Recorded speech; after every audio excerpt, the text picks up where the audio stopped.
buenos días, mis cerebritos. Mi nombre es Fati y hoy es un nuevo día para pensar.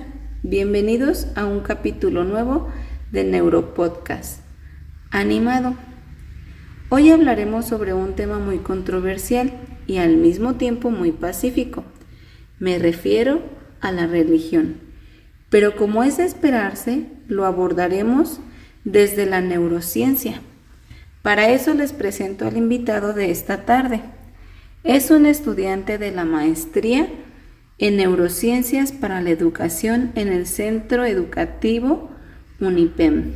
Denle un aplauso a Francisco Javier Reyes López. Hola Fati, ¿qué tal? Mucho gusto, un placer estar aquí contigo y con todos tus escuchas. Pues sí, aquí estamos listos para hablar un poquito sobre lo que es la neuroreligión. Cuéntanos, Francisco, ¿qué es eso de la neuroreligión? Pues mira, la neuroreligión se encarga de estudiar el cerebro durante esa actividad religiosa, es decir, ver qué procesos se llevan a cabo, qué tipo de sinapsis se realizan, las redes neuronales, los tipos de neurotransmisores que se producen, las zonas en las que se produce más actividad, mientras se realiza actividad religiosa, ya sea orar, ya sea meditar, ya sea pensar o creer o rezarle a algún dios, alguna deidad, algún todopoderoso que alguien crea. No se trata mucho de verificar o de desmentir o de comprobar la existencia de un dios. Más bien se refiere a la actividad cerebral que genera esta práctica religiosa. ¡Qué interesante! Entonces vamos por partes. ¿Qué es la religión o religiosidad desde la neurociencia y es lo mismo que la espiritualidad? Claro, mira. En primer lugar te puedo decir que la religión siempre ha existido desde el inicio de la humanidad. Inertemente hemos tenido esa necesidad como de atribuirle todo el universo a alguien superior, de resguardar nuestra seguridad en un ser supremo. Entonces podemos iniciar por ese momento en el que definimos que la religión pues siempre ha existido, ya sea para controlar las masas, para definir la moralidad en turno, para dar esperanza a las personas, como método económico también incluso. Y de ahí pues podemos desprender varios conceptos como lo que es la religión. La religión en sí mismo pues es el sistema de creencias, ¿verdad? Y de prácticas relativas a una deidad, a un dios, a un ser, de acuerdo a ciertas normas, a cierta moral que tengamos definida. La religiosidad es más que nada como una creencia, la experiencia que uno vive se refiere a ese sentido de vivir la religión, ¿verdad? Y por otro lado la espiritualidad pues es más interno, es más propio, que claro, la espiritualidad está relacionada con la religión porque pues nos brinda una imagen de algo que no podemos ver, pero que de alguna manera creemos que sentimos o que nuestra actividad cerebral nos hace creer. Entonces, podemos concluir en este aspecto en que la religión y la espiritualidad son similares y van de la mano, pero no es lo mismo. Muy bien. Ahora, ¿qué función cumple el cerebro durante la actividad religiosa? Muy buena pregunta, mira. El cerebro es muy complejo. Tú sabes que se pueden activar diversas partes de nuestro cerebro, pueden funcionar distintas redes neuronales, incluye diversos sistemas y algunos autores incluso han tratado de identificar el lugar específico relacionado con la actividad religiosa, que algunos le llaman el lugar de Dios o the God Spot. Y en realidad se le atribuye al cerebro la creencia de un Dios. Es decir, si no existiera un cerebro, obviamente pues no existiría un Dios, porque no habría nadie que creyera en él. Entonces la actividad cerebral atribuye la capacidad de creer o no en un Dios. Por ejemplo, los animales, pues al parecer no tienen deidades, no tienen religión, porque no tienen la capacidad cerebral ni cognitiva para creer en un Dios. Entonces vamos a empezar desde ese punto. El cerebro es el que crea a un Dios. El cerebro es el que lo atribuye. Ahora, hay muchas religiones en el mundo, desde el cristianismo, el catolicismo, el budaísmo, el judaísmo. Hay varias religiones y todas generan actividad similar, es decir, la experiencia en cualquier religión va a ser muy similar, ¿de acuerdo? Ya que todas las culturas pues han tenido creencias religiosas, desde nuestros antepasados indígenas hasta los europeos, todos hemos tenido, los egipcios, los sumerios, las primeras civilizaciones, todos hemos tenido una religión que ha sido a causa de la necesidad de la sociedad y de la creación de nuestro cerebro.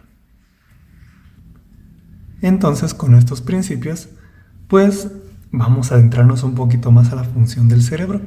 Lo que hace nuestro cerebro es que al tener estas experiencias religiosas, pues se libera dopamina, que la dopamina pues es un neurotransmisor que puede generar felicidad, placer, tranquilidad, paz, y que influye en el comportamiento cognitivo, en la motivación, en la recompensa, el aprendizaje, la regulación del estado de ánimo y nos ayuda a superar obstáculos y a seguir adelante.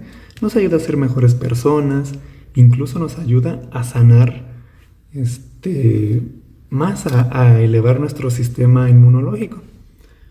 De hecho, hay un gen denominado el BMAT2 y que normalmente se le llama el gen de Dios, cuyas diferentes variantes pueden predisponer hacia un mayor o menor grado de sentimientos espirituales. Es decir, que algunos autores atribuyen esta facilidad de creer en un Dios genéticamente y que lo demás se va desarrollando de acuerdo a nuestro entorno.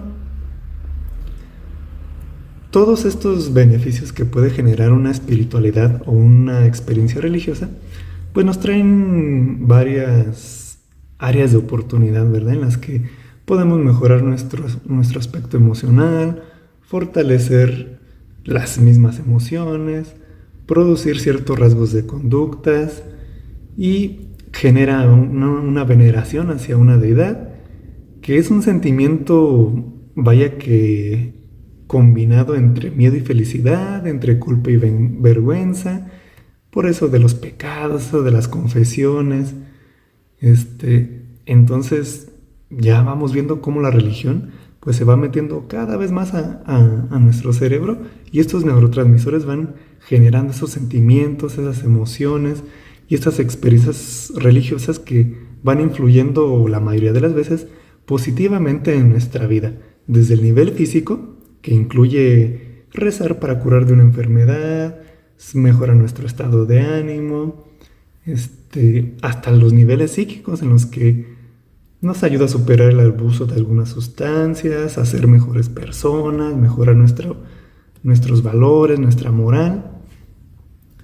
Y entonces nosotros ya no solamente vemos la religión como la esperanza de ver un ser supremo, sino que ya nos está transformando nuestra vida mediante el cerebro.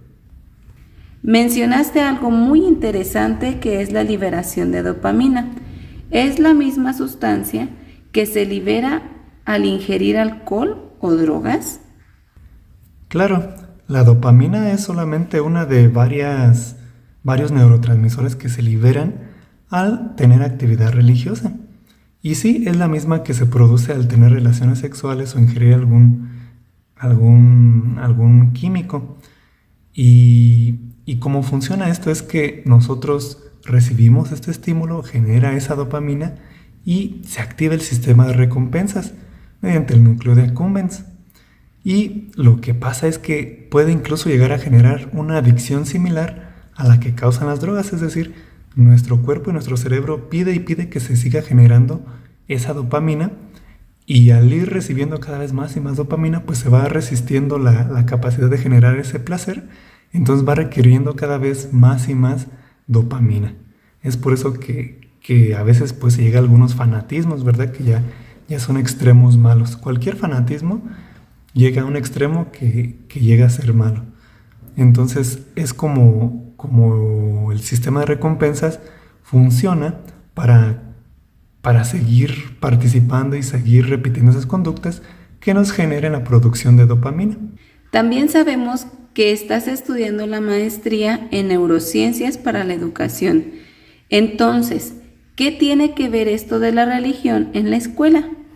Sí, muy buena pregunta, mira. En realidad, la educación hoy en día ya tiene un enfoque más humanista, más integral, más enfocado hacia el niño, hacia la felicidad, no tanto hacia el contenido neto, sino en cuanto al desarrollo integral del individuo. Por lo tanto, pues la espiritualidad es una parte inerte del ser humano que nos permite pues mejorar nuestras emociones, mejorar nuestro estado de ánimo, mejorar nuestra relación con la sociedad. Entonces me parece que a pesar de que la educación es laica en nuestro país, es importante que los niños, que los estudiantes sepan llevar esa espiritualidad, que sepan controlar sus sentimientos, que sepan albergarse en una meditación, que sepan que hay muchas religiones, que sepan lo bueno de las religiones, que sepan lo malo de las religiones para que no caigan en las mismas fallas o errores. Y me parece que podemos tomar esa parte de la religión, tomar esa espiritualidad, esa paz, esa tranquilidad, esos valores, esa moral, ese lado positivo que nos dejó la religión y llevarlo a una espiritualidad, no tanto a una institución, no tanto a una religión en sí, sino una espiritualidad en la que los niños puedan encontrarse consigo mismos, hallar paz, hallar tranquilidad, saber convivir con la naturaleza y con sus semejantes alrededor. Y creo que es la manera en la que podemos aprender de la religión y la manera en la que podemos aplicar la neuroreligión en nuestro trabajo. Nos quedan 2 minutos para salir del aire. ¿Algunas últimas palabras o conclusiones que desees compartir? Sí, mira, muchas gracias por la invitación. Y ya para terminar, pues quisiera concluir con esta reflexión sobre la meditación. Creo que todos nos deberíamos de aprender a tomar 10, 15 minutitos al día para aprender a meditar. El meditar tiene muchos beneficios. La verdad es que es el mejor aporte que podemos obtener de la religión, que aprendamos a meditar, que aprendamos a tranquilizarnos, a aligerar nuestro ritmo cardíaco, a controlar nuestra respiración, ya que todo esto tiene muchos beneficios, tanto físicos como mentales. Te puedo hablar sobre la reducción de estrés, de la ansiedad, controlar las adicciones, aumentar la creatividad, el aprendizaje, la atención y la memoria. Tenemos que aprender de la meditación, que no solamente se trata de cerrar los ojos y pensar, tiene que ver mucho con posturas específicas, con la respiración, con mantener una concentración, con relajarnos, prestar atención, generar esa espiritualidad y más que nada un entrenamiento, no es algo que hay. Ya leí cómo se hace y lo voy a hacer en 30 minutos. Hay que practicar como cualquier cosa. Y ya un poquito más profundo, te puedo decir que la meditación estimula la corteza prefrontal, la ínsula anterior derecha y el hipotálamo derecho del cerebro. Y estas partes se encuentran pues relacionadas con el control del estrés y la ansiedad que ya te mencionaba, pero también con el fortalecimiento del sistema inmune. Es decir, que la misma meditación nos puede ayudar a mejorar nuestras defensas, a enfermarnos menos, incluso recuperarnos más pronto de algunas enfermedades, operaciones o demás situaciones que podamos tener. Entonces, pues yo los quisiera invitar a todos a que investiguemos, que aprendamos, que tratemos de meditar, ya sea en la religión que sea, ya sea desde la espiritualidad de cada uno, desde el momento que cada uno elija, pero que tratemos de meditar, que reflexionemos, que nos tranquilicemos y van a ver todos los beneficios que trae para nosotros. Bueno, pues por mi parte es todo y nos vemos. Adiós.